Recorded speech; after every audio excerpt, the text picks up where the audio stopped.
નમસ્કાર મિત્રો, તો ગઈકાલે આપણે વાત કરી હતી સ્નાયુની, પરંતુ કાલે સમય પ્રમાણે બધી જ આકૃતિ દોરવું એ બરાબર ઉચિત નહોતું, અથવા તો એટલો સમય નહોતો. એટલે મેં કહ્યું હતું કે આવતીકાલે તમને આના વિશે થોડીક વધારે આકૃતિ દોરી અને સમજૂતી આપીશ. બરાબર, કંકાલ સ્નાયુની વાત આપણે, કારણ કે સ્નાયુ સંકોચનની ક્રિયાવિધિ આપણે સમજવી છે.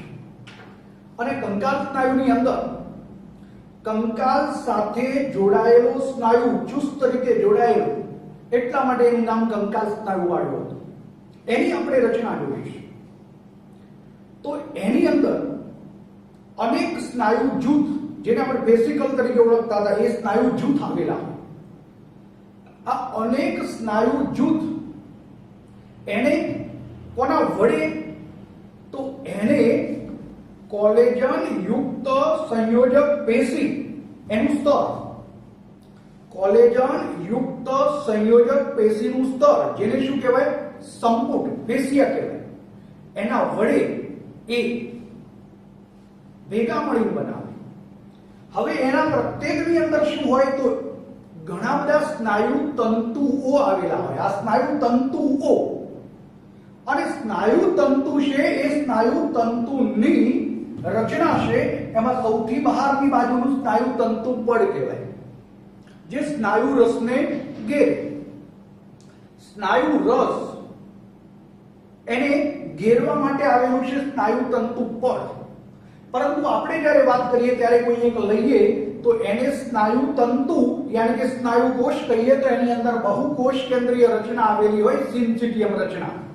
અને એવી સિન્સિટિયમ વાળી રચનાની અંદર અંતઃ કોષ રસ જાળ, જેને સ્નાયુ રસ જાળ કહેવાય, એ આવેલી જોવા મળે.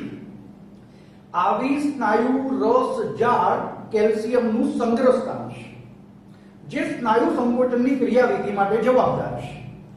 જેમાં અનેક સ્નાયુ તંતુકોની રચના આવેલી જોવા મળે. આ છે, આ પ્રત્યેકને શું કહેવાય, સ્નાયુ તંતુક કહેવાય. જે આ સ્નાયુ તંતુક દોર્યો તે ગઈકાલે પણ મેં તમને આવી રચના દોરી આપી હતી. આવા સ્નાયુ તંતુકની રચના, એની અંદર તમે જુઓ તો ગેરોબીમ અહીંયા પણ જોવા મળે, ગેરોબીમ, જાખોબીમ. તો ગેરાબીમને એ બીમ તરીકે ઓળખવામાં આવે, જાખાબીમને આઈ બીમ તરીકે ઓળખવામાં આવે. આ આઈ બીમની વચ્ચે એક પાતળી કલા છે, જેને ઝેડ રેખા યાની કે ઝેડ બીમ યાની કે જેન્સનની રેખા યાની કે ક્રાઉજ કલાના નામથી પણ ઓળખવામાં આવે. આ ક્રાઉજ કલા પણ કહેવાય. આમ ઝેડ બીમ, જેન્સનની રેખા અથવા તો ક્રાઉજ કલા તરીકે આપણે ઓળખીએ છીએ. આવી બે ક્રમિક ઝેડ બીમ વચ્ચેનું અંતર એને સ્નાયુ તંતુક ખંડ કહેવાય. આવો સ્નાયુ તંતુક ખંડ એ સ્નાયુનો ક્રિયાત્મક એકમ છે. અને માટે આપણે અહીંયા બે ઝેડ બીમ વચ્ચેનું અંતર છે, સ્નાયુ તંતુક ખંડ કહીએ છીએ, એને આપણે અલગથી દોર્યો છે. તો અહીંયા જોઈ શકો તમે કે આ એ બીમ છે, આ આઈ બીમ. આઈ બીમ ક્યાંથી શરૂ થયો, તો આઈ બીમ આટલેથી માંડી શરૂ થઈ અને બીજા નંબરની અંદર આવી આવો જ્યાં બીમ હોય એના વચ્ચેનો ભાગ, એટલે આટલો ભાગ આપણે લીધો છે આઈ બીમ. આ ઝેડ બીમ છે, એનાથી અડધો આ બાજુ અને અડધો આ બાજુ આઈ બીમ આવેલો જોવા મળે. તો એ બીમ છે, એ બીમ એ જાડા પ્રોટીન માયોસિન નામના પ્રોટીનની મદદથી બને, પાતળા પ્રોટીન એક્ટિન નામના પ્રોટીનની મદદથી બને. મેં ગઈકાલે તમને વાત કરી હતી કે અહીંયાથી પ્રકાશ પસાર કરીએ,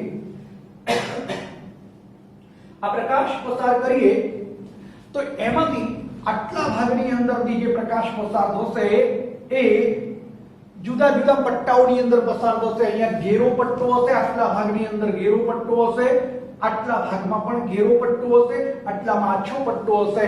માટે એક સરખો નથી, એટલા માટે એનું નામ એનઆઇસોટ્રોપિક એવું નામ પાડ્યું હતું, જેના ઉપરથી એ બિંબ તરીકે ઓળખવામાં આવે છે. જ્યારે આટલા ભાગની અંદરથી તમે પસાર કરો તો એમાંથી માત્ર એક્ટિનના જ સ્નાયુ તંતુકો આવેલા હોવાને કારણે એક સરખી રીતે પસાર થશે. માટે આઇસોટ્રોપિક એવું આપણે નામ કહીએ તો એના ઉપરથી આઈ બીમ તરીકે ઓળખીએ છીએ. આ આઈ બીમ છે, આ એ બીમ છે. પરંતુ એ બીમની વચ્ચેની બાજુ તમે જુઓ તો જ્યાં વિશ્રામી સ્થિતિની અંદર અથવા શિથિલન સ્થિતિની અંદર, આરામની સ્થિતિની અંદર વચ્ચેના ભાગની અંદર આવો એક પ્રદેશ જોવા મળે છે જેને એચ પ્રદેશ તરીકે ઓળખવામાં આવે છે. હેન્સનની રેખા અથવા તો હેન્સનના બિંબ તરીકે ઓળખવામાં આવે, એચ પ્રદેશ તરીકે ઓળખવામાં આવે છે. બરાબર. જ્યારે તમે એ બિંબની મધ્યની અંદર આ એક પાતળી કલા છે, પાતળા તંતુમય પટલથી આ બંને મિડલ પોર્શનમાં ભેગા થાય છે. અહીંયા મિડલ પોર્શનની અંદર આ પાતળા તંતુમય પટલથી, તો એને એમ લાઈન અથવા એમ રેખા તરીકે ઓળખવામાં આવે. એની આ બંને બાજુએ શું આવેલા છે? તો એ માયોસિન નામના પ્રોટીનના જાડા તંતુકો બંને તરફ જોવા મળે, એમ લાઈનથી બંને તરફ.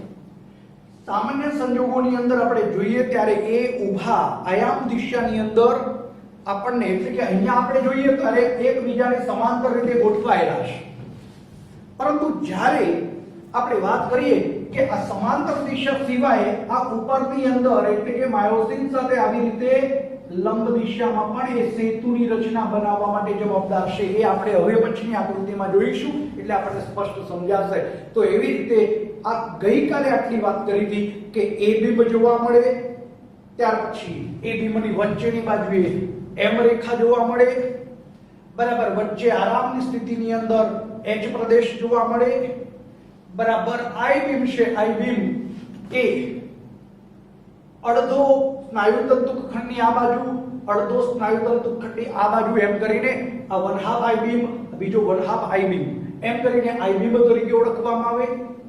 બે ક્રમિક ઝેડ બીમ વચ્ચેનું અંતર એ સ્નાયુતંતુખંડ કહેવાય અને આ સ્નાયુતંતુખંડ એનું ક્રિયાત્મક એકમ કહેવાય. આટલી રચના આપણે ગઈકાલે જોઈ ગયા હતા. હવે આ સંકોચનશીલ પ્રોટીનની રચનાને આપણે જોવી છે, એટલે આપણે એની પહેલા આકૃતિ દોરીએ. તમે પણ એની સાથે સાથે આકૃતિ દોરી દેજો અથવા તો વિડિયો પોઝ કરીને આકૃતિ દોરી શકશો. તો મિત્રો ચાલો આપણે હવે સંકોચનશીલ પ્રોટીનની રચના કેવી છે એની આપણે ડિટેલમાં ચર્ચા કરીએ. યાની કે સંકોચનશીલ પ્રોટીનની રચના, સ્નાયુ સંકોચનની ક્રિયાવિધિ આપણે સમજવી છે. તો એના પહેલા મહત્વના પાર્ટ સમજવા પડે. તો પહેલા નંબરનો મહત્વનો પાર્ટ એ એક્ટિન અને માયોસિન એવા બે પ્રોટીન છે.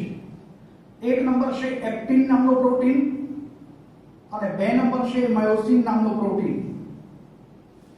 બંને સંકોચનશીલ પ્રોટીન છે.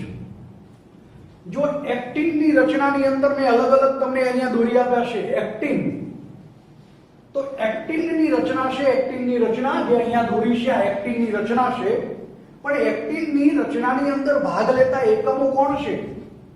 તો પહેલા નંબરની અંદર એક ગોળાકાર પ્રોટીન, ગ્લોબ્યુલર પ્રોટીન જેને કહેવાય, આવો જી એક્ટિન તરીકે ઓળખાતો આવો એક નાનો એકલ એકમ, એટલે કે મોનોમેરિક એકમ તરીકે ઓળખવામાં આવે, મોનોમર કહેવાય. આ મોનોમરનો આ પોલિમર કહેવાય જે ફિલામેન્ટસ રચના બનાવે છે. ફિલામેન્ટ જેવી, તંતુ જેવી લાંબી રચના બનાવે, એટલે કે અનેક જી એક્ટિનના એકમો અહીંયા આપેલું નથી પણ Mg2+ ની હાજરીમાં પરસ્પર જોડાય અને આખી લાંબી રચના બનાવે, જેને એફ એક્ટિન તરીકે ઓળખવામાં આવે, ફિલામેન્ટસ તરીકે ઓળખવામાં આવે છે. આમ આવી બે ફિલામેન્ટ્સ, એફ એક્ટિનના બે એકમો એકબીજા સાથે કુંતલ આકારે વીંટળાઈ અને આ રચના બનાવે છે. એ અહીંયા તમે જોઈ શકો, એક્ટિનની રચનાની અંદર આવા બે ફિલામેન્ટસ યાને કે લાંબી શૃંખલા વાળા પરસ્પર કુંતલ આકારે વીંટળાઈ અને એક રચના બનાવે છે. ચલો બીજો નંબર છે એને કહેવાય ટ્રોપોનિન. તો આ ટ્રોપોનિનનો એકમ છે, આ એકમ છે એ ટ્રોપોનિન. ટ્રોપોનિનની અંદર 3 ઉપ એકમ આવેલા છે. પહેલો ઉપ એકમ છે એનું નામ છે ટીપીટી, બીજા ઉપ એકમનું નામ છે ટીપીસી અને ત્રીજા ઉપ એકમનું નામ છે ટીપીઆઈ.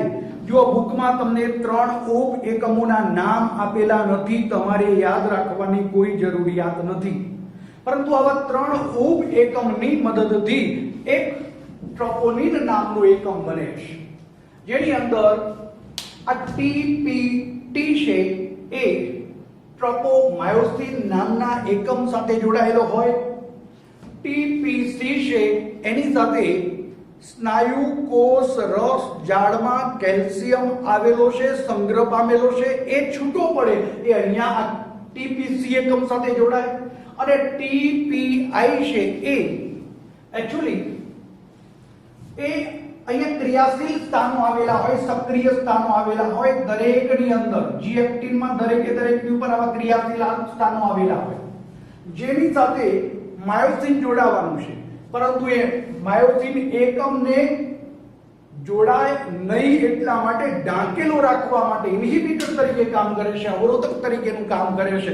યાને કે આ સક્રિય સ્થાનોને શું કામ કરે તો ઢાંકેલા. આ ધારો કે એક સક્રિય સ્થાન હોય તો એ સક્રિય સ્થાનને આ શું કરે આમ ઢાંકેલું રાખે. આમ આવી રીતે ઢાંકેલું હોવાને કારણે એનું સક્રિય સ્થાન એની સાથે જોડાઈ શકે નહીં. આવી રીતે આ ટ્રોપોનિનના 3 ઉપ એકમો ટીપીટી, ટીપીસી અને ટીપીઆઈ, મેં તમને કહ્યું એમ બુકમાં તમને આ ઉપ એકમોના નામ આપેલા નથી, ચિંતા ન કરો. ત્રીજો નંબર છે એનું નામ છે ટ્રોપોમાયોસિન. તો ટ્રોપોમાયોસિન છે, ટ્રોપોમાયોસિન એ આ એક્ટિનની જે આખી રચના બની, ફિલામેન્ટસ રચના બની, એની લંબાઈને અનુસરીને એને ફરતે વીંટળાયેલા હોય એટલી જ લંબાઈના, અને એને નિયત અંતરાલે એના ઉપરની બાજુએ આ ટ્રોપોનિનના એકમો જોડાયેલા હોય. એટલે એક સૌથી પહેલા ફિલામેન્ટસ રચના જે બેવડી કુંતલાકાર ગોઠવાય એના સરખા અંતરે ગોઠવાયેલા હોય ટ્રોપોમાયોસિન, એટલે કે સરખું અંતર રાખીને ગોઠવાયેલા હોય, અને એની અંદર ચોક્કસ અંતરાલે આવેલા હોય જે ટ્રોપોનિન નામના 3 ઉપ એકમની મદદથી બનેલો ટ્રોપોનિન નામનો એક એકમ છે એ એક્ઝેક્ટ સરખા અંતરે એ ગોઠવાયેલા હોય, સમાન અંતરાલે ગોઠવાયેલા હોય એમ કહીએ તો ચાલે. તો આવી રીતે આ રચના બની એ પાતળા પ્રોટીનની, યાને કે એક્ટિન નામના પ્રોટીનની બની છે, જે આ એક રચના છે. બરાબર. એવી જ રચના છે માયોસિન નામના પ્રોટીનની રચના. તો માયોસિન નામના પ્રોટીનની અંદર એક એકલ અણુ લઈએ જેને મેરોમાયોસિન તરીકે ઓળખવામાં આવે. આવા અનેક મેરોમાયોસિનની મદદથી માયોસિન નામનો જાડો તંતુક બને. હવે બરાબર મેરોમાયોસિન એકલ અણુની એક રચના આપણે જોઈએ છે. આ એકલ અણુની રચના જોઈએ તો એની અંદર તમે જોઈ શકો કે કુંતલ આકારે ગોઠવાયેલા 2 એકલ અણુઓ એ તમને જોવા મળે, જેની અંદર એક ભાગ છે એ શીર્ષ અને બીજો ભાગ છે પૂંછડી. આ શીર્ષની અંદર ગોળાકાર ભાગ આવેલો છે, માથું જેને કહીએ શીર્ષનો ભાગ છે એ ગોળાકાર શીર્ષ અને સાથે ટૂંકી ભુજા આવેલી હોય. એમ કરી અને એ શીર્ષની આખી રચના બને, આ શીર્ષની રચના. ત્યારે બાકીની રચના છે એ એની પૂંછડીની રચના છે. હવે બરાબર તમે જુઓ કે આ શીર્ષ જે ગોળાકાર ભાગ છે એની અંદર 2 એકમો છે. એના ગોળાકાર શીર્ષવાળા ભાગની અંદર 2 ક્રિયાત્મક સ્થાનો આવેલા છે. એક ક્રિયાત્મક સ્થાન છે એક્ટિન જોડાણ સ્થાન કહેવાય છે, બીજું ક્રિયાત્મક સ્થાન છે એ એટીપી જોડાણ સ્થાન છે. એકચ્યુઅલી તો આ માયોસિનનો એકમ એનું આ શીર્ષ છે એ એટીપેજ તરીકે વર્તે છે, અને એટીપેજ તરીકે વર્તે એટલે એડિનોસાઇન ટ્રાઇફોસ્ફેટેજ તરીકે વર્તે. ધેટ મીન્સ એનો મતલબ એ થયો કે એટીપી નું એડીપી માં રૂપાંતર કરી અને શક્તિ મુક્ત કરવાની ક્રિયા સાથે કોઈ સંકળાયેલું હોય તો આ શીર્ષનો ભાગ સંકળાયેલો છે, જેની અંદર આ ક્રિયાત્મક એકમો પણ આવેલા છે. તો હવે આ જે મેરોમાયોસિનનો એકમ કહીએ છીએ એની અંદર 2 પાર્ટ, એક હેવી મેરોમાયોસિન અને એક લાઇટ મેરોમાયોસિન. તો હેવી મેરોમાયોસિન ની અંદર કોનો સમાવેશ થાય તો શીર્ષ અને એની સાથે ટૂંકી ભુજા, શીર્ષ અને ટૂંકી ભુજા એનો સમાવેશ થાય. આ શીર્ષ એ ગોળાકાર રચના ધરાવે છે, એક્ટિન અને એટીપી જોડાણ સ્થાન ધરાવે છે, સાથે સાથે ટૂંકી ભુજા ધરાવે છે. આ ટૂંકી ભુજા છે એ ટૂંકી ભુજા એ એક્ટિનના ક્રિયાશીલ સ્થાનો સાથે જોડાઈ અને એને ધક્કો મારવા માટે જવાબદાર છે. એટલે એ થોડીક ઉપસી આવેલી રચના હોય, અને ઉપસી આવેલી આ રચના એ નિયત અંતરે એ જોડાઈ અને ધક્કો મારવાની ક્રિયા સાથે સંકળાશે. હું તમને એ સમજાવીશ. બરાબર. જેને આપણે હેવી નેરોમાયોસિન કહીએ છીએ એ HMM તરીકે ઓળખીએ છીએ. એની અંદર શીર્ષ એટલે હેડ આવે અને સાથે સાથે ટૂંકી ભુજા છે એ એવી રીતે ગોઠવાય કે જેથી આની સાથે એક્ટિન સાથે એવી રીતે ગોઠવાય કે જાણે એક ચોકડીનું નિર્માણ થાય એટલે ભુજાની ચોકડીની રચના બને. જ્યારે બાકીનો ભાગ છે એ લાઇટ નેરોમાયોસિન ટૂંકી પૂંછડી. વાસ્તવમાં પૂંછડી ખરેખર લાંબી હોય પણ અણુભારની દ્રષ્ટિએ ઓછા એની અંદર ગોઠવાયેલા હોય એટલે આપણે લાઇટ નેરોમાયોસિન તરીકે ઓળખીએ છીએ. આમ હેવી નેરોમાયોસિન શીર્ષ અને ટૂંકી ભુજા, જ્યારે લાઇટ નેરોમાયોસિન એ પૂંછડીની રચના છે એ પૂંછડીની રચના એ લાઇટ નેરોમાયોસિન તરીકે ઓળખાય. આ છે એ એક્ટિન અને માયોસિનના બે એકમો થયા. હવે આપણે આ બે એકમો એકચ્યુઅલી આ માયોસિન એ કોની મદદથી બને તો એકલ અણુ એકલ નેરોમાયોસિન કહીએ એનો પોલિમર એટલે બહુલક કહેવાય. એવું બહુલીકૃત પ્રોટીન છે. એની અંદર પણ બહુલીકૃત પ્રોટીન છે. એક કરતા ઘણા બધા એકમો હોય ત્યારે બહુલીકૃત કહેવાય, પોલિમર કહેવાય. તો આ પણ એક એકલ અણુમાંથી પોલિમર બને, બહુલીકૃત બને ત્યારે માયોસિન નામનો એકમ બને અને આ પણ પોલિમર બને ત્યારે એક એક્ટિન નામનો એકમ બને. આવી રીતે એક્ટિન અને માયોસિન એ બંને આ રીતે એકમો આવેલા છે. હવે આપણે એ કામગીરી કેવી રીતે કરે છે એને આપણે જોવી છે.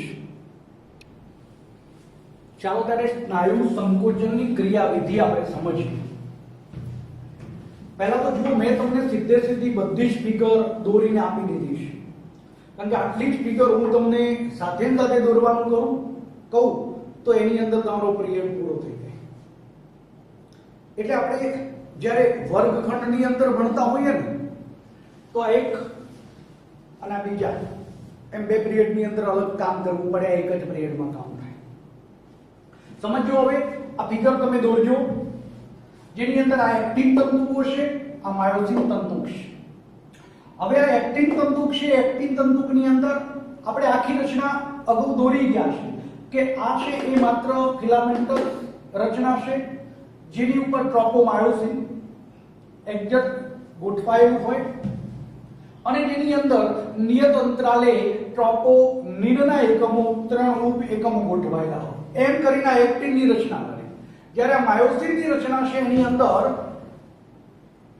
નેરોમાયોસિન આ એનું શીર્ષ અને ત્યાર પછી ભુજા છે એ ચોકડીનું નિર્માણ કરે. આ એક રચના બતાવી છે જે આપણે અગાઉ ભણી ગયા છે એ. હવે આની અંદર સ્નાયુ સંકોચનની ક્રિયાવિધિમાં પહેલો તબક્કો, આ બીજો તબક્કો, ત્રીજો તબક્કો અને આ ચોથો તબક્કો બતાવ્યો છે. પરંતુ એક વસ્તુ તમે સમજી લો કે આ એકચ્યુઅલી આ કેવા પ્રકારની રચના છે. હું અહીંયા એક નાની રચના થોડી ભૂસી અને દોરી આપું છું કે આ છે એ આ સ્નાયુ છે.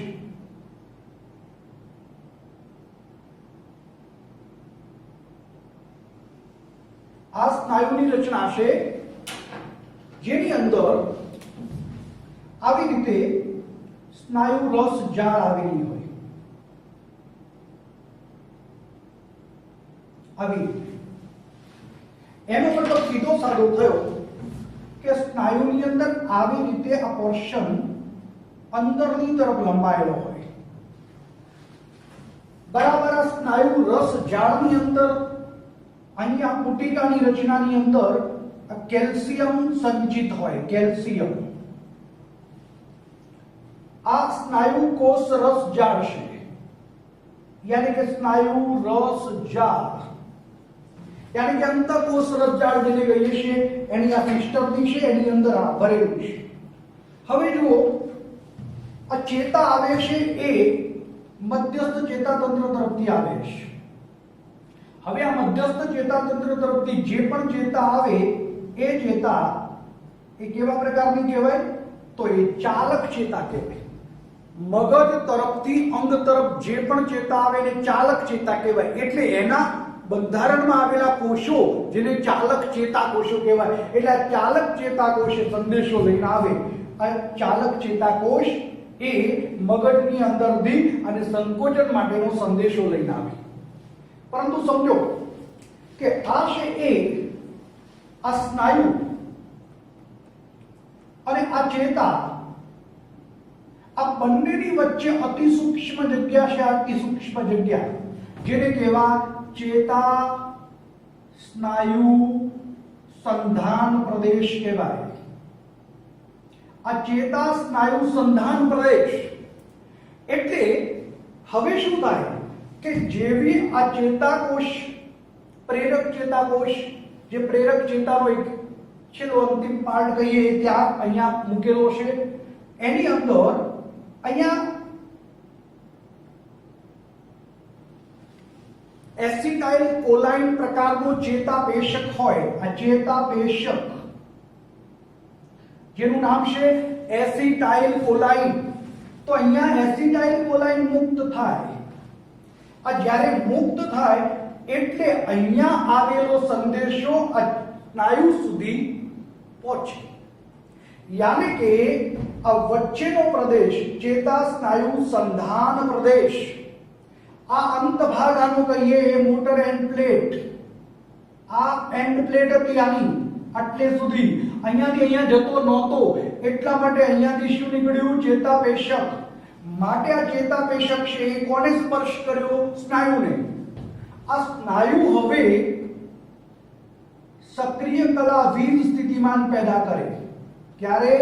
આ સંદેશો ચેતાપેશક અહીંયા સ્પર્શ કરે પછી. તો અહીંયા તમે જુઓ આડી આ રચના છે જેને નલિકા કહેવાય, ટ્યુબ્યુલ્સ કહેવાય. કયા પ્રકારની? તો અનુપ્રસ્થ ટ્યુબ્યુલ્સ કહેવાય, જેને આપણે ટી એટલે ટ્રાન્સફર અનુપ્રસ્થ અને બીજો ટી એટલે ટ્યુબ્યુલ્સ એટલે નલિકા. આમ આ ટી નલિકા તંત્ર આખે આવેલું છે. હવે આ ટી નલિકા તંત્ર દ્વારા અહીંયા શું થાય છે? આ સંદેશો સક્રિય કલાવી સ્થિતિમાં અહીં સુધી પહોંચે છે. આ અહીં સુધી પહોંચે એટલે સ્નાયુ કોષ રસ જાળ, યાની કે અંતઃકોષ રસ જાળ સાદી ભાષામાં કહીએ, એ ઉત્તેજિત થાય. એટલે એની અંદરથી આ કેલ્શિયમ છે, કેલ્શિયમનું શું થાય? ચારે બાજુએ સ્પ્રેડેશન થાય. આ ચારે બાજુએ સ્પ્રેડેશન થાય એ આ સ્નાયુ કોષ રસ જાળ છે એમાં સંગ્રહાયેલો કેલ્શિયમ એ હવે સ્પ્રેડ થયો. હવે જો સ્પ્રેડ થયો તો અહીંયા આ રચનાની અંદર આપણે એક વિશિષ્ટ પ્રકારની રચના જોઈ હતી અને એનું નામ હતું ટ્રોપોનિન. એના આ સી એકમ સાથે શું થઈ જાય? ટીપીસી સાથે શું જોડાય? કેલ્શિયમ જોડાઈ જાય. એટલે કેલ્શિયમ જેવો જોડાઈ જાય, કેલ્શિયમ જેવો જોડાઈ જાય એટલે આ ટ્રોપોનિનનો આઈ એકમ, આ ટ્રોપોનિન ટી એકમ છે, આ ટ્રોપોનિન સી એકમ છે કેલ્શિયમ, અને ટ્રોપોનિનનો આઈ એકમ છે. તો આ આઈ એકમ છે ને એ એકમ એને માસ્કિંગ કર્યું છે, એ શું થઈ જાય? આમ દૂર થાય. આ જેવો આની સાથે જોડાય, આની સાથે જોડાય એટલે આ શું થાય? એક સહેજ સ્થિતિ બદલે. સ્થિતિ બદલે એટલે આના ઉપરની બાજુએ માસ્કિંગ કરેલું હતું એ માસ્કિંગ શું થઈ જાય? દૂર થઈ જાય. અને માસ્કિંગ દૂર થાય તો જ આ માયોસિનનું શીર્ષ એક્ટિનના તંતુક સાથે જોડાઈ શકે, સિવાય જોડાઈ શકે નહીં. તો આમ એક્ટિનના તંતુક સાથે માયોસિનનું તંતુક ક્યારે જોડાઈ શકે? જ્યારે આની અંદરથી કેલ્શિયમ છે એ કેલ્શિયમ છૂટો પડી અને ટીપીસી નામના એકમ સાથે જોડાય, ટૂંકમાં ટ્રોપોનિનના ઉપ એકમ સાથે જોડાય. એટલે માસ્કિંગ હતું એ શું થઈ ગયું? દૂર થઈ ગયું. માટે હવે આ ભાગ છે એ આને સ્પર્શ કરી શકે, ત્યાં સુધી સ્પર્શ કરી શકે નહીં.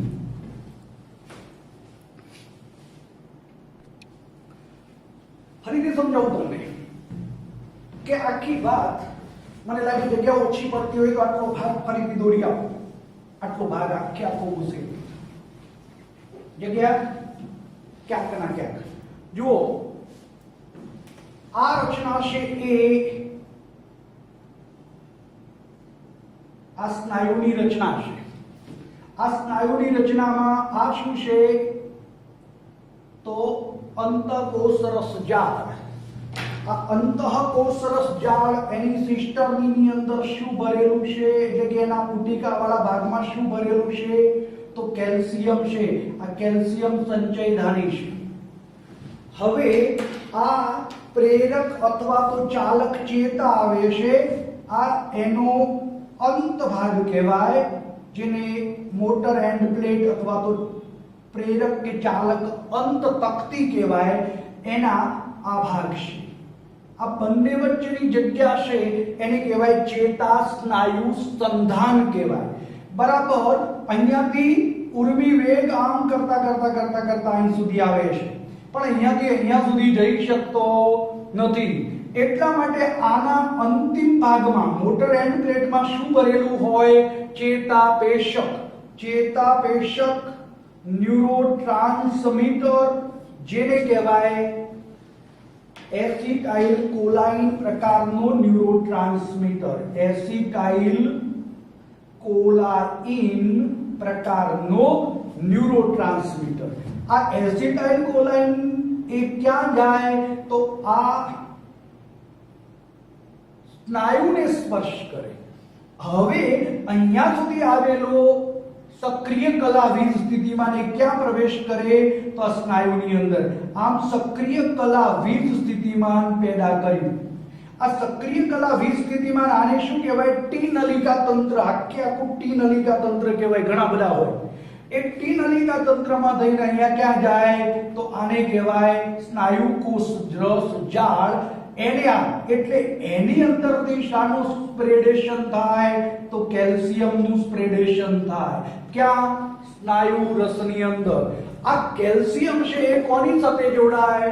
તો ટ્રોપોનિનના 3 ઉપ એકમો હતા, એમાંનો એક ઉપ એકમ એની સાથે કેલ્શિયમ શું થઈ જાય? જોડાઈ જાય. એટલે આ કેલ્શિયમનો આ ભાગ સાથે જોડાય એટલે આ સ્થિતિ હતી ને આમ અહીંયા, એ આને ઢાંક્યું હતું, આમ ઢાંકેલું હતું. એને બદલે હવે આ કેલ્શિયમ જોડાવાને કારણે આ શું થઈ જાય છે? આ ફરી જાય છે, યાની કે પોતાની સ્થિતિ બદલે છે. માટે આ એક્ટિનના આ ક્રિયાશીલ એકમો હોય એ શું થઈ જાય? ખુલ્લા થાય. હવે એક્ટિનના ખુલ્લા એકમો જે છે એ માયોસિનના શીર્ષ સાથે જોડાવાના છે, કારણ કે માયોસિનના શીર્ષની અંદર આપણે આવી રચના જોઈ હતી કે આ એક્ટિન જોડાણ સ્થાન હતું અને આ હતું એ એટીપી જોડાણ સ્થાન. આ એટીપેટ તરીકે વર્તે એટલે એટીપી નું સામા રૂપાંતર કરે, એડીપી વત્તા ફોસ્ફેટમાં રૂપાંતર કરે, સાથે સાથે શક્તિ છૂટી પાડે. યાની કે હાલ આની સાથે આ ફોસ્ફેટ અને એડીપી જુદા છે, વત્તા 7.6 કિલોકેલરી શક્તિ પણ છે. પરંતુ અડચણ શું હતી કે એની ઉપર પેલા ટ્રોપોનિનના ઇન્હિબિટરે માસ્કિંગ કર્યું હતું, ઢાંકણું લાવી દીધું હતું. જેવો કેલ્શિયમ આમ જોડાય કે તરત જ આ માસ્કિંગ શું થયું? દૂર થયું. માટે હવે આ માયોસિન એને અવરોધ રૂપ હતો, એ આ ટ્રોપોનિનનો એકમ દૂર થયો. માટે આ ટ્રોપોનિન માયોસિનનું શીર્ષ એ એક્ટિન સાથે શું થઈ જાય? જોડાઈ જાય. જેને શું કહેવાય? આ જોડાય એટલે શું કહેવાય? પુલ રચાયો, યાની કે સેતુ રચાયો કહેવાય. આમ એડીપી અને ફોસ્ફેટ વત્તા 7.6 કિલોકેલરી એ શક્તિ ત્યાં છે જ. એવી રચના સાથેનું આ માયોસિનનું શીર્ષ એક્ટિન સાથે શું થઈ ગયું? જોડાયું. માટે એને હવે શું કહેવાય? સેતુ નિર્માણની પ્રક્રિયા કહેવાય. હવે આ સેતુ નિર્માણની પ્રક્રિયા જોજો, સમજો. આ સેતુ નિર્માણ આપણે હતું, આ સેતુ નિર્માણ થયું આમ કરતા કરતા. હવે એની અંદર શક્તિ છે, એની મદદ વડે એ શું કરે છે? તો આમ ધક્કો મારે છે, આમ ધક્કો મારે છે. ફરીથી જોજો, આને આમ ધક્કો મારવાની પ્રક્રિયા કરી. એનો મતલબ થયો કે આમ ધક્કો મારે છે આ શક્તિની મદદ વડે. એટલે એક્ટિન છે એ પાતળો તંતુ આ માયોસિનના જાડા તંતુ ઉપર શું થાય છે? આમ સરકે છે, જેને સરકવાનો સિદ્ધાંત તરીકે આપણે ઓળખીએ છીએ. આમ સરકવાનો સિદ્ધાંત યાની કે માયોસિનના જાડા તંતુ ઉપર એક્ટિનનો પાતળો તંતુ આ રીતે સરકે છે. તો અહીંયા આ સેતુ નિર્માણ થયું. હવે આ સેતુ નિર્માણ પછી એને શું કર્યું? તો આમ ધક્કો માર્યો છે એટલે આ છે પાછળ જાય છે. જો એટલે સમાંતર હતું, આ સરખી રચના હતી, ત્યાંથી આ ઉપરની બાજુ આમ પાછળ ગયું અને આ ત્યાં ગયું. એટલે આ ધક્કો માર્યો ક્યાં ગયું? કઈ દિશામાં ગયો? તો માયોસિનના મિડલ પોર્શનની અંદર જે કેન્દ્રસ્થ ભાગ હતો એ દિશા તરફ આગળ વધે છે, એમ રેખા તરફ આગળ વધે છે. હવે જુઓ કે આની સાથે સાથે આ સેતુ જે હતો એ સેતુએ એને સરકાવ્યો, એની સાથે એની ઉપર ફોસ્ફેટ અને એડીપી બંને હતા એને પણ શું કરી દીધા? દૂર કરી દીધા. આમ ફોસ્ફેટ દૂર થયો, એડીપી દૂર થયો અને શક્તિ હતી એ ખર્ચાઈ ગઈ.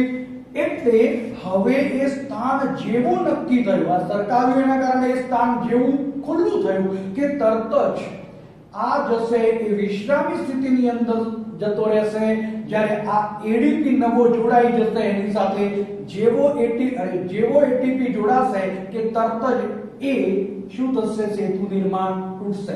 તો આમ ને આમ એક પ્રક્રિયા ચાલુ રહે. જોયો સૌથી પહેલા માયોસિન નું શીર્ષ જે એટીપી નું જળ વિભાજન કર્યું માટે એડીપી અને ફોસ્ફેટ બનાવ્યો.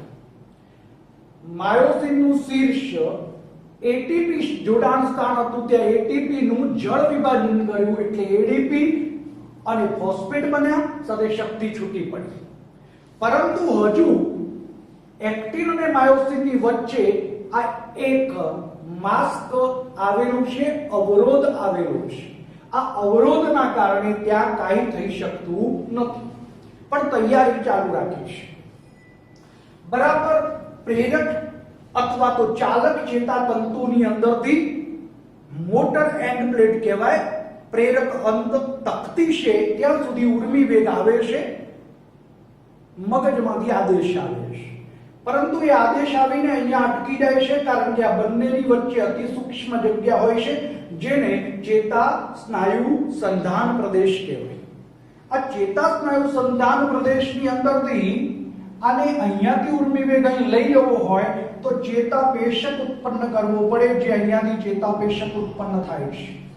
આ ચેતાપેશક છે, ચેતાપેશક એસિટાઇલ કોલાઇન પ્રકારનો અંતઃસ્ત્રાવ એ અહીંયા જાય છે. એટલા માટે સ્નાયુના આ ભાગની અંદર સક્રિય કલાવીજ સ્થિતિમાન પેદા થયું, એ અહીં સુધી પહોંચી ગયું. અહીંયા બરાબર આ સ્નાયુની અંદર રહેલી સ્નાયુ કોષ રસ જાળ એના ભાગની અંદર ઉત્તેજના આવે એટલે કેલ્શિયમ શું થાય? સ્નાયુ રસની અંદર મુક્ત થાય. આ કેલ્શિયમ છે કોની સાથે જોડાય? તો ટ્રોપોનિન ક્યાં આવેલો છે? એક્ટિનની અંદર. એ ટ્રોપોનિનના એક ઉપ એકમ સાથે જોડાય. જોજો તમને બુકમાં ટીપીસી એવું આપ્યું જ નથી એટલે તમારે ચિંતા કરવાની જરૂર નથી, પણ એક ઉપ એકમ સાથે જોડાય. આ એક ઉપ એકમ સાથે જોડાય. જો આ એક ઉપ એકમ સાથે જોડાય એટલે એ શું થાય? પોતાની સ્થિતિ બદલે. પોતાની સ્થિતિ બદલે એટલે એક્ટિનનું ક્રિયાશીલ સ્થાન ખુલ્લું થયું. એ સ્થાન કોણ જોડાશે? માયોસિનનું. આપણે અહીંયા જોયું હતું કે આ કયું જોડાણ સ્થાન હતું? એક્ટિનનું જોડાણ સ્થાન. આ માયોસિનનું એક્ટિન સાથેનું જોડાવાની જગ્યા હવે ખુલ્લી થઈ એટલે ત્યાં જોડાશે. જેવું જોડાશે તરત જ એની જોડે 7.6 કિલો કેલરી શક્તિ છે, એની વડે ધક્કો મારશે એટલે હવે આ જોડાશે એને સેતુ નિર્માણ કહેવાય. અને જોડાયા બરોબર એ ધક્કો મારશે એને શું કહેવાય? સરકવાનું. કોણ સરકે છે? એક્ટિન. કેવો તંતુ? પાતળો. કયા તંતુ ઉપર? માયોસિન. કેવા તંતુ ઉપર? તો જાડા તંતુ ઉપર. આમ એક્ટિન માયોસિનની ઉપર આમ સરકવાની પ્રક્રિયા થઈ. સરકવું જેને કહેવાય. હવે જેવું સરકે છે એવું ફોસ્ફેટ અને એડીપી બંને પણ એના આ સ્થાને હતા ને, અહીંયા પણ હતા, અહીંયા પણ હતા. એ શું થઈ જાય? મુક્ત થઈ જાય. આ મુક્ત થઈ જાય એ હવે એની વિશ્રામી સ્થિતિમાં જાય. આ એની વિશ્રામી સ્થિતિમાં. પણ અહીંયા જેવું મુક્ત થાય એટલે એની સાથે જે જગ્યા થઈ એમાં કોણ જોડાય? તો એટીપી જોડાય. આમ એટીપી જોડાય એટલે હવે એને પોતાની મૂળ સ્થિતિ ધારણ કરે છે એટલે કે સેતુ નિર્માણ તૂટે. આ તૂટે. હવે આ એટીપી નું પુનઃ જળ વિભાજન થાય માટે એડીપી અને ફોસ્ફેટ બને. આ એડીપી અને ફોસ્ફેટ બને એટલે હવે જે શક્તિ છે ત્યાં જ્યાં સુધી કેલ્શિયમ જોડાયેલો છે ત્યાં સુધી એના ક્રિયાશીલ સ્થાન ખુલ્લા છે એટલે ફરીથી તરત જ એ જોડાઈને એક પછી એક એમ વારંવાર સેતુ નિર્માણ રચે, સરકાવે, સેતુ નિર્માણ તૂટે. સેતુ નિર્માણ રચે, સરકાવે, સેતુ નિર્માણ તૂટે. આવી વારંવાર પ્રક્રિયા થાય એટલે આ માયોસિન છે એના ઉપર આ એક્ટિન એ ધીમે આ દિશાની અંદર શું થાય, સરકતો જાય. આ દિશામાં કયો વિસ્તાર ઘટવા લાગે, એચ વિસ્તાર ઘટે. કોની દિશા તરફ ખસે તો માયોસિનના કેન્દ્રવાળા ભાગ તરફ ખસે અથવા તો એમ લાઇનની દિશામાં ખસે. એટલે આ એક્ટિન જેની સાથે જોડાયેલો છે એ આ ઝેડ રેખા પણ અંદરની તરફ શું થાય, ખેંચાય. આમ ઝેડ રેખા અંદરની તરફ ખેંચાય જેથી આ એચ વિસ્તાર છે એ ક્રમશઃ કેવો થાય, નાનો થાય. આ એચ વિસ્તાર ક્રમશઃ નાનો થયા કરે. હવે આ સંકોચનની પ્રક્રિયા હોય તો એ બંને સંકોચનની પ્રક્રિયા વખતે એચ વિસ્તાર ક્રમશઃ નાનો, પણ આપણે ત્રીજી આકૃતિ દોરી હતી, તમે જોઈ છે કે એકબીજા ઉપર આ બંને હતા ને, હવે આપણે અહીંયા એને દોરી લઈએ કે આ બંને હજુ વધુ ને વધુ સંકોચન થાય એટલે શું થાય, એકબીજાને આમ કરતા આચ્છાદન કરે, ઢાંકે, જેને આપણે શું કહી શકીએ, વધુમાં વધુ મહત્તમ સંકોચનની સ્થિતિ પેદા થાય. અને જ્યારે મહત્તમ સંકોચનની સ્થિતિ પેદા થઈ જાય એટલે આ સ્નાયુઓ બે દોર્યા છે તો એવા બે જેને કહેવાય વિસ્તાર એ એકદમ નજીક આવે. પરંતુ એમાં એ વિસ્તાર છે એનો પ્રદેશ કદી ઘટે નહીં, કારણ કે એની અંદર શું આવેલું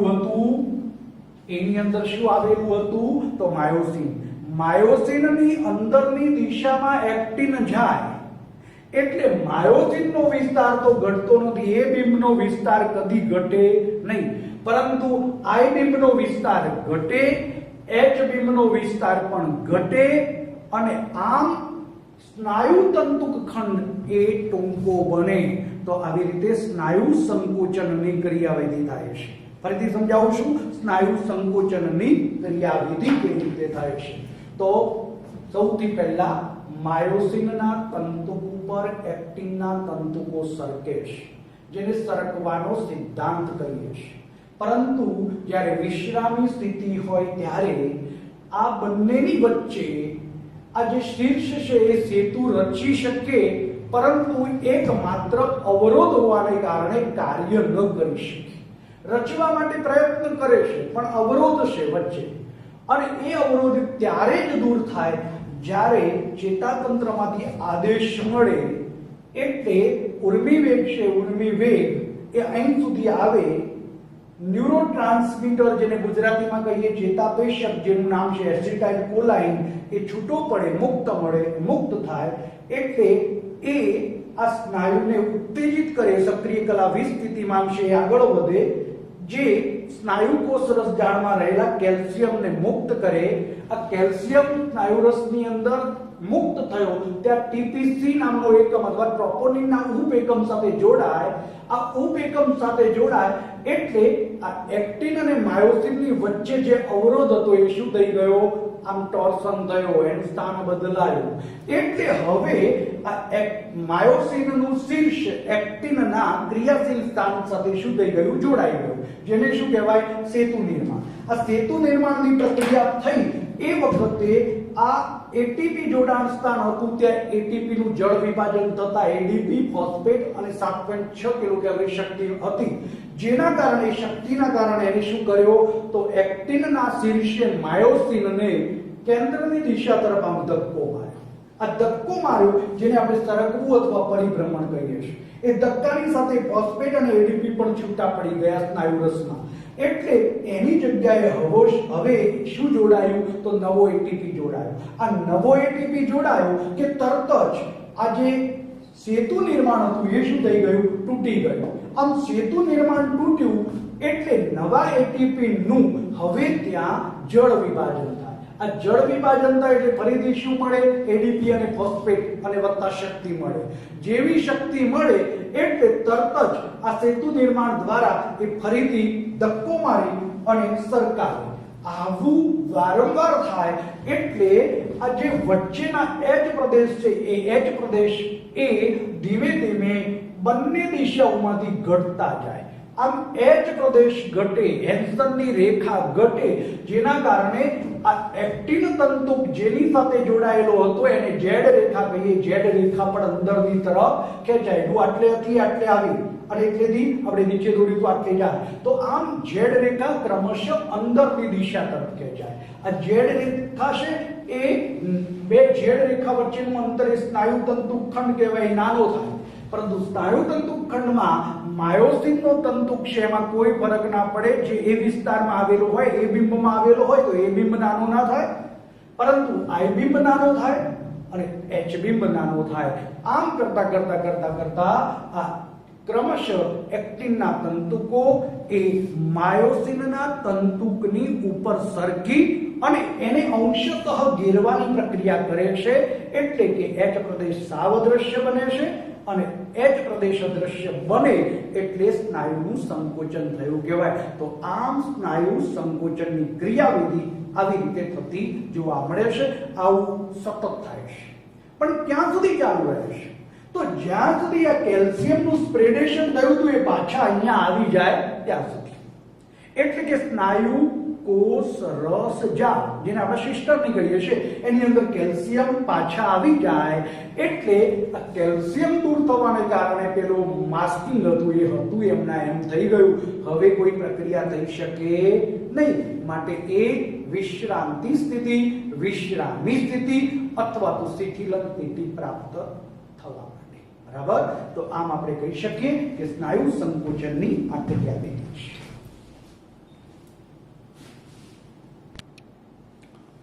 ચલો મિત્રો, આકૃતિ દોરેલી છે,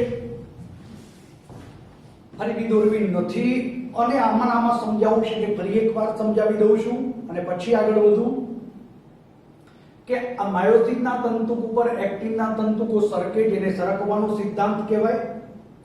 જે વખત સેતુ નિર્માણ થાય છે ત્યાર પછી શીર્ષ આ બાજુથી આ બાજુ એટલે શીર્ષનું પરિભ્રમણ થાય છે અને સેતુ નિર્માણ તૂટવાની પ્રક્રિયા થાય છે. માયોસિનના જાડા તંતુક ઉપર એક્ટિનના તંતુક સરકે છે, જેને સરકવાના સિદ્ધાંત તરીકે ઓળખવામાં આવે. કેવી રીતે થાય છે? તો મેં તમને હાલ વાત કરી એમ સૌથી પહેલા આ માયોસિન અને એક્ટિન એ બંનેની વચ્ચે માયોસિનનું શીર્ષ ટ્રોપોનિનના એક ઉપ એકમ વડે અવરોધ રૂપ બનેલું છે અથવા માસ્કિંગ કરેલું છે. એને સૌથી પહેલા હટાવવું પડે. હટાવવા માટે શું કરવું પડે? તો મગજની અંદરથી પ્રેરક અથવા ચાલક ચેતાકોષ, ચેતાતંતુનો અંતિમ ભાગ આપણે લઈએ, એનો પાર્ટ ચેતાકોષ. આ ચેતાકોષ અને સ્નાયુની વચ્ચે અતિ સૂક્ષ્મ જગ્યા હોય, જેમ બે ચેતાકોષોની વચ્ચે અતિ સૂક્ષ્મ જગ્યા હોય જેને ચેતોપાગમ કહેવાય, એમ આને ચેતા સ્નાયુ સંધાન પ્રદેશ કહેવાય. અને આવો ચેતા સ્નાયુ સંધાન પ્રદેશ જેની અંદર પેલા પ્રેરક ચેતાકોષના અંત ભાગ, જેને મોટર એન્ડ પ્લેટ કહેવાય અથવા તો પ્રેરક અંત તક્તી કહેવાય, એમાંથી ચેતાપેશક નીકળે છે, જેનું નામ છે એસિટાઇલ કોલાઇન. આ એસિટાઇલ કોલાઇન જેવો નીકળે એટલે એ સક્રિય કલાવિદ સ્થિતિમાં કોને સ્પર્શ કરે છે? તો પેલા સ્નાયુને. એટલે સ્નાયુની અંદર આવેલી સ્નાયુ રસ ઝાડ એની કેલ્શિયમનો સંચય કરેલો છે. કેલ્શિયમ સ્નાયુ રસની અંદર સ્પ્રેડ થાય છે અને આ સ્પ્રેડ થયેલો કેલ્શિયમ એ ટ્રોપોનિનના એક ઉપ એકમ સાથે જોડાઈ જાય છે. આ ટ્રોપોનિનના એક ઉપ એકમ સાથે જોડાઈ જાય એટલે ટ્રોપોનિનની સ્થિતિ આમ અવરોધવાળી હતી એ ખસીને શું થઈ ગઈ? અવરોધ દૂર થયું, માસ્કિંગ દૂર થયું. માટે હવે માયોસિનનું શીર્ષ એક્ટિનના ક્રિયાશીલ એકમ સાથે શું થઈ જશે? જોડાશે. આ જોડાશે એને કયું કહેવાય? તો સેતુ નિર્માણની પ્રક્રિયા કહેવાય. બરાબર. આ માયોસિનના શીર્ષની અંદર બે ક્રિયાશીલ સ્થાનો હતા. એક એક્ટિનનું ક્રિયાશીલ સ્થાન હતું, એટલે કે એક્ટિન સાથે જોડાય, અને આ બીજું હતું એટીપી જોડાણ સ્થાન. અહીંયા જેવો એટીપી જોડાયો હશે એ વખતે તરત જ જળ વિભાજનની પ્રક્રિયા થાય, એડીપી અને ફોસ્ફેટ બને વત્તા શક્તિ છૂટી પડે. એ શક્તિનો ઉપયોગ કરી અને જોરદાર ધક્કો મારી દીધો. ધક્કો કઈ દિશામાં? તો આપણો આ એ બીમ છે, આ એ બીમની કેન્દ્ર તરફ ભાગે ખસેડવા માટે ધક્કો મારે છે. એટલે આમથી આમ દિશામાં જાય છે. આ એ બીમ આખો લઈએ, આટલો ભાગ એ બીમ લઈએ છે તો આ એ બીમના કેન્દ્ર તરફ આમ ધકેલવાનું કામ કરે છે. એટલે આમ ખસે છે, આમ ખસે છે. બંને વિરુદ્ધ દિશાની અંદર, એચ પ્રદેશની દિશામાં, એમ લાઇનની દિશામાં, અથવા તો જેને કહેવાય એ બીમના કેન્દ્ર વાળા ભાગની અંદર ખસે છે, કેન્દ્ર તરફના ભાગે ખસે છે. આમ આ સેતુ નિર્માણ થયું. એ સેતુ નિર્માણ હવે આમ ધક્કો મારે છે, જેને કારણે સેતુના ટોચ પ્રદેશની અંદર અથવા શીર્ષવાળા ભાગે ફોસ્ફેટ અને એડીપી બંને હતા. એ બંને પણ સાથે સાથે શું થાય છે? તો એ કોષરસમાં એટલે સ્નાયુરસની અંદર મુક્ત થાય છે. ફોસ્ફેટ છૂટો પડે, એડીપી છૂટો પડે. હવે આ બંને છૂટા પડી જાય એટલે જે જગ્યા થઈ એ જગ્યામાં કોણ જોડાય? તો એટીપી જોડાઈ જાય. જેવો એટીપી જોડાય તરત જ સેતુ નિર્માણ શું થશે? તૂટે. આમ સેતુ નિર્માણ તૂટે એટલે આ સેતુ નિર્માણ તૂટ્યું હતું. એ સેતુ નિર્માણ ફરીથી, કારણ કે માસ્કિંગ તો દૂર થયેલું છે, એટલે ફરીથી એડીપી સાથે ફોસ્ફેટ અને એટલે કે એટીપી નું જળ વિભાજન થઈ અને શક્તિનું નિર્માણ થયું. માટે હવે શક્તિ વડે આ સેતુ નિર્માણ જે થયું છે એનાથી સરકાવે છે અથવા તો ધક્કો મારે છે અને ફરીથી એડીપી અને ફોસ્ફેટ શું થઈ જાય છે? મુક્ત થઈ જાય છે. ફરીથી એના સ્થાને શું થાય છે? એટીપી જોડાય છે અને આમ ને આમ આ પ્રક્રિયા ચાલુ રહે છે, સતત ચાલુ રહે. ક્યાં સુધી ચાલુ રહે? જ્યાં સુધી સંપૂર્ણ રીતે સ્નાયુ સંકોચનની ક્રિયા ન થાય ત્યાં સુધી. તો સંપૂર્ણ સ્નાયુ સંકોચનની ક્રિયા, શિથિલન, આ સંકોચન અને આ મહત્તમ સંકોચન છે. આ મહત્તમ સંકોચન, મહત્તમ સંકોચન. તો આ મહત્તમ સંકોચન વખતે શું થયું? તો મહત્તમ સંકોચન વખતે આ બંને એક્ટિનના તંતુઓ હતા એકબીજાની ઉપર આચ્છાદિત થઈ ગયા. એટલે વચ્ચેનો એચ પ્રદેશ તો અદૃશ્ય બની ગયો, પરંતુ એ આખી પ્રક્રિયાની અંદર આ બંને પણ એકબીજાને અંશતઃ આચ્છાદન કરવા લાગ્યા. આમ મહત્તમ સંકોચન થઈ જાય પછી શું? પછી હતો એમના એમ શિથિલન થાય. પણ શિથિલન હાલ ન થાય. ક્યાં સુધી શિથિલન ન થાય? જ્યાં સુધી આ કેલ્શિયમના કણો આની સાથે જોડાયેલા હોય ત્યાં સુધી. એટલા કેલ્શિયમના કણોને પંપ કરવો પડે. પંપ કરવું એટલે શક્તિનો ખર્ચ કરી અને એને પાછા હતા એમના એમ એની અંદર ધકેલી દેવા પડે, સિસ્ટમનીમાં ધકેલી દેવા પડે, સ્નાયુકોષ રસ જાળમાં અથવા તો અંતઃકોષ રસ જાળમાં ધકેલી દેવા પડે. તો એ ધકેલાય એટલે ત્યાર પછી એ સ્થિતિ શું થઈ ગઈ હવે? તો એનું જેવા ધકેલા છે મુક્ત થશે એટલે આ હતો આમ મુક્ત થયો તો એ પાછું શું થઈ જશે? માસ્કિંગ કરી દેશે. કોના ઉપર? એક્ટિન અને માયોસિનની વચ્ચેની બાજુએ આ શીર્ષ પ્રદેશને ઢાંકવાની જે પ્રક્રિયા કરતો હતો એ ઢાંકવાની પ્રક્રિયા એટલે માસ્કિંગ, આચ્છાદન કરી દીધું. તો જ્યારે આપણે કેલ્શિયમને મુક્ત કરી અને સ્નાયુરસ જાળમાં ધકેલ્યો એટલે સંકોચનની ક્રિયાનો પ્રારંભ થયો અને હતો એમને એમ સ્નાયુરસ જાળમાં પાછો ધકેલી દીધો એટલે ધીમે ધીમે ક્રમશઃ શિથિલનની પ્રક્રિયા થઈ ગઈ. તો આમ આ પ્રક્રિયા ચાલુ રહી. જોજો, સમજો. હવે દરેક સ્નાયુ સંકોચનની પ્રક્રિયા આ રીતે જ થાય. દરેકનો સમયગાળો જુદો હોય છે. બરાબર આપણા શરીરની અંદર લાલ સ્નાયુ આવેલા હોય. આ લાલ સ્નાયુ છે, લાલ સ્નાયુ એની અંદર માયોગ્લોબિન નામનું, હવે હું આ ભૂસી નાખું છું, માયોગ્લોબિન નામનું રંજક દ્રવ્ય આપેલું હોય. જેમ હિમોગ્લોબિન એમ માયોગ્લોબિન. એટલે અહીંયા આપણે લખીએ કે લાલ સ્નાયુ આવેલા હોય અને બીજા નંબરની અંદર સફેદ સ્નાયુ આવેલા હોય. અહીંયા આપણને ખબર છે કે લાલ સ્નાયુની અંદર માયોગ્લોબિન નામનું એક રંજક દ્રવ્ય આવેલું હોય અને જે O2 સંગ્રહ, કારણ કે સ્નાયુની અંદર O2 સંગ્રહવા માટેની ક્રિયા કોણ કરે? તો એ માયોગ્લોબિન કરે. જેમ પેલા આપણા રુધિરમાં હિમોગ્લોબિન કરતું હતું માટે આ માયોગ્લોબિનના વધારે પ્રમાણના લીધે આ સ્નાયુ કેવા કલરનો દેખાય છે? લાલ કલરનો દેખાય છે. વળી એમાં ઓક્સિજન છે, સંગ્રહવાની શક્તિ છે. વળી એના બંધારણમાં કણાભસૂત્રની સંખ્યા વધારે પ્રમાણમાં આવેલી છે. માટે કણાભસૂત્ર ઓક્સિજનનો ઉપયોગ કરી અને વધારે પ્રમાણમાં શક્તિ ઉત્પન્ન કરે, જેથી મહત્તમ કાર્ય થાય. પરંતુ બીજા નંબરની અંદર સફેદ સ્નાયુ છે, જેમાં માયોગ્લોબિન આવેલો નથી એમ નથી કહેતો, પણ માયોગ્લોબિનનું ઓછું પ્રમાણ હોય. માયોગ્લોબિનનું પ્રમાણ ઓછું હોય, સાથે સાથે કણાભસૂત્રની સંખ્યા પણ ઓછી હોય. પરંતુ એને બદલે સ્નાયુ કોષ રસજાળ એનું પ્રમાણ કેવું હોય? વધારે. અને માટે વધારે પ્રમાણ હોવાને લીધે કેવો દેખાય? સફેદ કલરનો દેખાય. આમ લાલ સ્નાયુ છે એમાં માયોગ્લોબિન અને આવેલું છે, જેથી O2 સંગ્રહાય છે, એનો ઉપયોગ કરે છે, જારક શોષણની ક્રિયા સાથે સંકળાય, માટે એને જારક સ્નાયુ તરીકે પણ ઓળખવામાં આવે. બરાબર, એમાં લાલ રંગ છે, કણાભસૂત્રો વધારે છે, જારક શોષણની ક્રિયા વધારે કરે છે, વધારે શક્તિ મુક્ત કરે છે, માટે એ મહત્તમ કાર્ય કરવા માટે લાલ સ્નાયુ.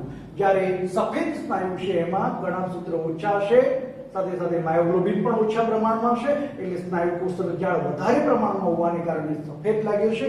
એટલે એ અજારક શ્વસન ક્રિયા વધારે પ્રમાણમાં કરે છે, અજારક સ્નાયુ તરીકે પણ આપણે ઓળખી શકીએ. આમ સમજો કે જ્યારે પણ આપણા સ્નાયુમાં સંચિત ગ્લાયકોજન છે, એ ગ્લાયકોજનનું ગ્લુકોઝમાં અને ગ્લુકોઝનું ત્યાર પછી તમે ગ્લાયકોલિસિસ ભણ્યા છો, ક્રેબ ચક્ર ભણી ગયા છો, ETS ભણી ગયા છો, એટલે ખબર છે કે ગ્લાયકોજન એમાં ઓક્સિજનનું પ્રમાણ ઓછું હોય ત્યારે સ્નાયુઓની અંદર, ત્યારે ગ્લુકોઝમાં રૂપાંતર થઈ અને પાયરુવિક એસિડમાં રૂપાંતર થાય, અને પાયરુવિક એસિડનું લેક્ટિક એસિડમાં રૂપાંતર થાય. આ લેક્ટિક એસિડનો આપણા સ્નાયુમાં સંચય થાય, જેને આપણે શું કહીએ છીએ? થાક લાગ્યો એમ શબ્દ વાપરીએ. તો જ્યારે આપણા સ્નાયુઓમાં આ ઓક્સિજન સતત કાર્ય કરતો હોય ને ઓક્સિજનનું પ્રમાણ ઓછું થઈ જાય, ત્યારે પાયરુવિક એસિડનું લેક્ટિક એસિડમાં રૂપાંતર થઈ જાય, એટલે આ સ્નાયુ શું થઈ જાય? થાકી જાય છે. અને લેક્ટિક એસિડ થોડો આરામ મળે એટલે પુનઃ પાયરુવિક એસિડમાં રૂપાંતર થઈ અને ક્રેબ ચક્રમાં દાખલ થાય, તો આપણે જેને શું કહી શકીએ છીએ? એ ફરીથી પાછા હતા એમના એમ કાર્યરત થઈ શકે. તો આમ સ્નાયુ સંકોચનની ક્રિયાવિધિ છે એની અંદર છેલ્લે છેલ્લે આપણે એમ કહી શકીએ કે લાલ સ્નાયુ અને સફેદ સ્નાયુ છે. લાલ સ્નાયુમાં માયોગ્લોબિન વધારે માત્રાની અંદર છે, ઓક્સિજન સંગ્રહવાની શક્તિ છે, કણાભસૂત્રો પણ વધારે છે, માટે જારક શોષણની ક્રિયા કરીને વધુ કાર્ય કરી શકે, એટલે જારક સ્નાયુ. જ્યારે સફેદ સ્નાયુ છે એની અંદર કણાભસૂત્ર ઓછા પ્રમાણમાં છે, ઓછા પ્રમાણમાં માયોગ્લોબિન છે, સ્નાયુ કોષ